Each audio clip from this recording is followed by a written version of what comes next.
And we're actually about to finish up here, and what I'm going to do is I'm going to take you through 4 false views of faith. Now, don't get this confused with what we talked about before. We talked about 4 false motivations for believing what you believe. We're actually talking about now 4 false views, 4 false ideas about the definition of faith. And we'll start off with the first one, which is very common. Perhaps you've said this, perhaps you've heard somebody else say this. They would say, I don't need evidence because I have faith. I've heard people tell that to their children. You don't need evidence, just have faith, when they can't give a proper biblical answer to their children about some question that they have. Let me stress this. Do not tell your children that. If you don't know the answer, just simply be honest and say, I don't know the answer, but don't tell them you don't need evidence, you just need faith. Because what's going to happen is you're going to send them off to college or just send them off to the real world, and that's where their faith is really going to be tested. And then they'll ask themselves, why do I believe what I believe? And they'll look to those motivations we talked about at the beginning, and they'll think, maybe my parents were wrong. And if you don't have a good evidence for what you believe, then you shouldn't believe in it. And so their faith goes out the window. They become an atheist, or they simply throw Christ out the window and live a life of revelry. There is always, or should always be, a reason for the faith or the hope that lies within you, and you should be able to defend that. And the idea of I just need faith, not evidence, is not a proper definition of faith. The person doesn't understand what God told us to have. If I told you, just by a point of analogy, that yesterday I saw Winston Churchill down at the square with a mullet selling Wiener Schnitzel out of a vending box, would you believe me? The people that are saying, I don't need evidence, I just need faith, would say, absolutely not. You're crazy. They know that because the evidence points to the fact that Winston Churchill is dead, for one, that he was a man of dignity and would not wear a mullet, and he was a man of wealth and great stature in the British government and would not need to be selling Wiener Schnitzel at the square in Lawrenceburg, Tennessee. And so everything points against that. Why then would you tell your children or yourself that you don't need any evidence, just have faith? That's where blind faith comes in. That's actually the proper definition of blind faith. So the second false view that we'll move on to is the idea that if I believe something with enough sincerity and enough fervency, then that's all right. I'll be good. No. There's a story of Jacob back in the Old Testament. And Jacob, his sons, he had 12 sons, and the oldest sons took out Joseph. At the time, he was the youngest, and Joseph had a coat of many colors. They really didn't like Joseph so much that they sold him to some Midianite traders coming along. And they took his coat of many colors, killed a goat, dipped it in the blood, and they went back to cover up the sin they committed to their father. And they told their father, Father, a wild beast came and attacked Joseph, and we found just simply his coat left over. He's dead. And Joseph's crying. He can't believe it. He's so distraught. He believes this with all his heart. His faith in this lie is sincere and it's fervent. And in fact, it affects his life for decades to come, until he finally finds out one day that he believed with all his heart a lie. And so how much you believe something doesn't change a lie into the truth. It doesn't change error into fact. It doesn't change blind faith into faith grounded in evidence. That's the second false view. The third false view is simply one that we've already talked about before, and that is faith is mental assent only, not to include faithful obedience. I read one passage to prove that it's not just mental assent. That was Hebrews 3, verses 18 and 19. But let's read John chapter 12 now, verses 42 and 43. This is describing Jesus teaching the scribes and Pharisees. And after he had taught them, it says, nevertheless, even among the rulers, many believed in him.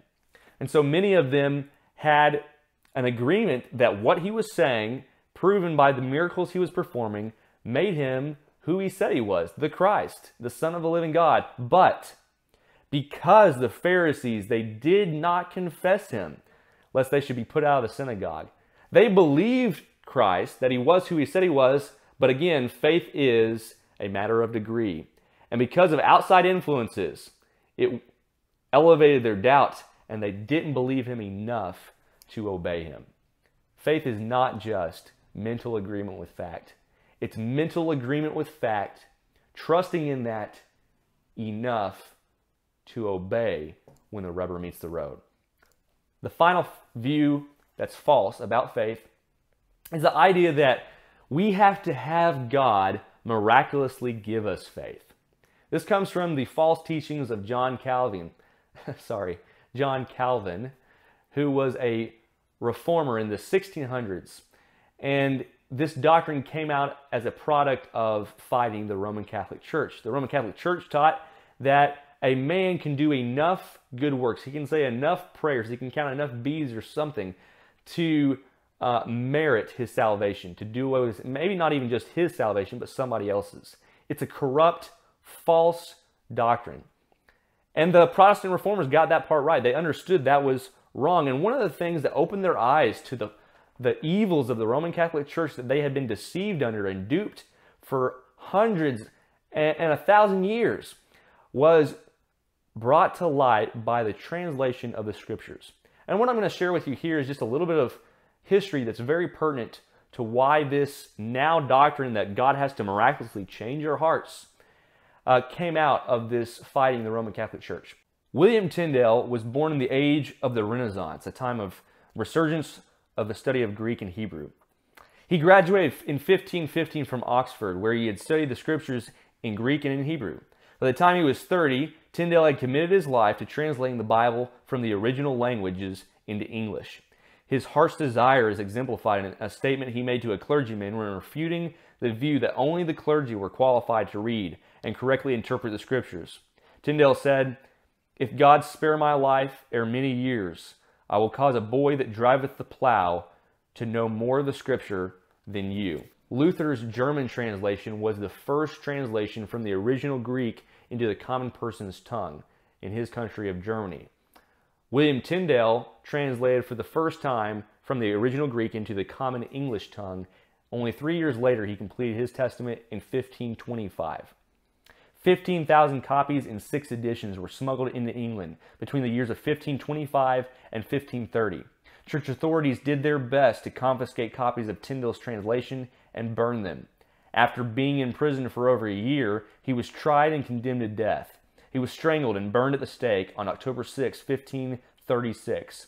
His final words were so very poignant, "Lord, open the King of England's eyes." These are the types of things that brought out the corruption of the Catholic Church, showing they didn't want the Bible in the common person's tongue because that would show the corruptness of the things they had been purporting for all these years.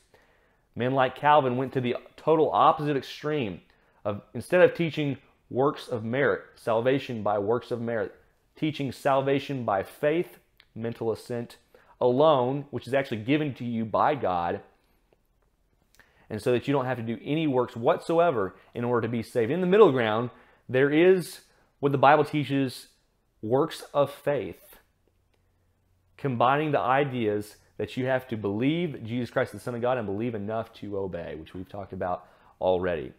In James chapter 2 and verse 18, James says something very close to the context of what we're talking about, which seems to contradict what John Calvin taught. It says in James 2 and verse 18, "But someone will say, you have faith and I have works. Show me your faith without your works, and I'll show you my faith by my works." Jumping down to verse 22, "Do you see that faith was working together with Abraham's works? And by works, faith was made perfect." And there is a perfect marriage between having faith and obeying. That's the point.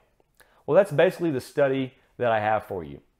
I'm going to put on, after this study, after the video is over, several questions that are common questions and they touch on common doctrines that are believed in America in terms of Jesus Christ, the gospel, and religion. I would encourage you to think about these questions and ask yourself, do I believe in any of these doctrines? And if I do I have good evidence for believing in them? Are they backed by the Scripture? The next study that we're going to do is a study I've called God and Covenant. Study 2 in the series, Are You Saved? Don't forget, the study notes to this study are in the description link. Download those and start sharing the gospel.